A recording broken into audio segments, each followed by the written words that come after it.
got some nice lines to it. This does, doesn't it? This airplane's been around in the United States since the beginning. In fact, this is the #3 airplane to ever win its Special Light Sport Aircraft approval.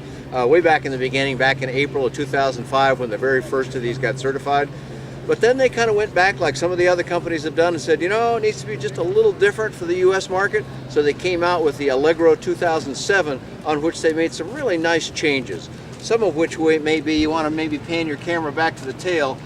Without seeing the other one, it's a little hard to tell, but the whole tail structure changed pretty significantly. Got a little bigger, more vertical area, that is, and that enhanced the flying characteristics quite nicely. Now, control system-wise, what do you use for controls in it? This uses a dual control stick airplane, has dual controls in it, uses a single point braking system. But one of the things I really like about the interior, beside the controls, Dave, is the seat structure. We'll have to stand up and look at that in just a moment, but for a lot of folks, myself included, seats that end like this chair does, that doesn't support your leg well enough, these seats we'll see in just a moment are quite a bit different than that. And how does the airplane handle on the ground? How do they steer the airplane? This is a completely nose wheel steering airplane, rudder pedals which do not have differential brakes on them, but this maneuvers really well, and a fairly tight wingspan, so you can get this around the airport property with no problem whatsoever. Now, that got a very unique prop on the front of this, and what is powering that prop? Powering the prop, we're back to our old friend, the Rotax 912 again. There's a couple other features that I'd also want to point out. This wing we'll want to get another couple shots of here is a dual taper wing.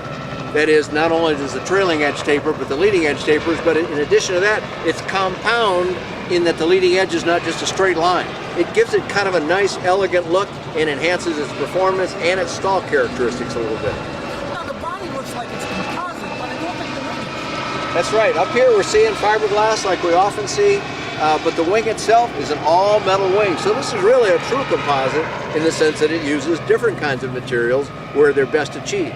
Composite's great for making nice smooth structures, but metal wings are more easily repaired and are more familiar to an awful lot of pilots. Maybe we'll have a look at the inside. Let's do that, and we'll talk about where the airplane's built today. That's a big change too. And this is really set out nice. You know, the thing I like about this, we mentioned just a second ago there, is the seats. Now, you know, they look normal in here and all, and they look comfortable too, but what I like is this extension down here that supports your leg a little longer. If you're in an airplane for a long enough time and the seats are real short, you'll tend to notice that with maybe some discomfort in your legs, whereas this one I think is you could probably sit in this all day long. Now, control system-wise, that's, again, a unique system that they've got there for the joystick. It is kind of a little different than even some of the other ones we've seen. So a couple features here worth looking at. First of all, just a regular joystick located in the center of the airplane where either occupant can reach it easily. But when doing instruction, there's another handle over here that an instructor can use. Now, the student in a normal situation would sit on the left side and operate this just like a pilot flying solo would. The instructor can join with him and kind of go, no, a little more like this or that.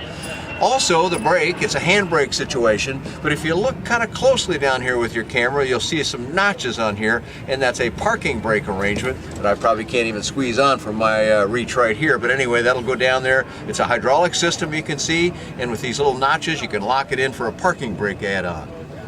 Instrumentation-wise, it looks like, again, they've got a glass panel on it, but also some standard gauges. Yeah, kind of a mixture, which is really sort of the best combination. That way, if you're a guy that's used to, or a gal that's used to round gauges, you've got some of that. They're mostly focused on engine instrumentation here, but they've also got the full complement of electronic instrumentation, the very familiar Dynon that's on so many of these airplanes, and the Garmin 396 or 496. In this case, they've got the 396, but those are on an awful lot of these, plugged into the Air Gizmo dock, and of course their radio stack right here in the center where they're commonly applied.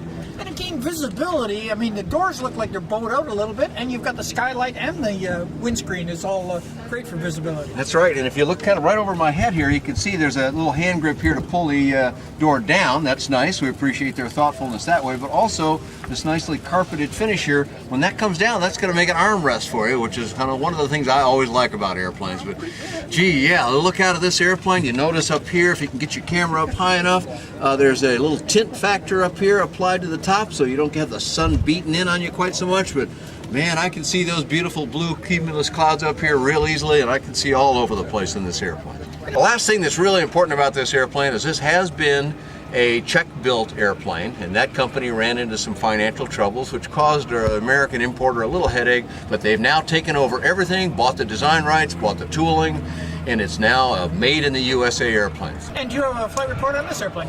I do have a flight report on, I think, both the Allegro 2000 and this Allegro 2007, the newer one, and they're available on my website, which is bydanjohnson.com or bydanjohnson.com.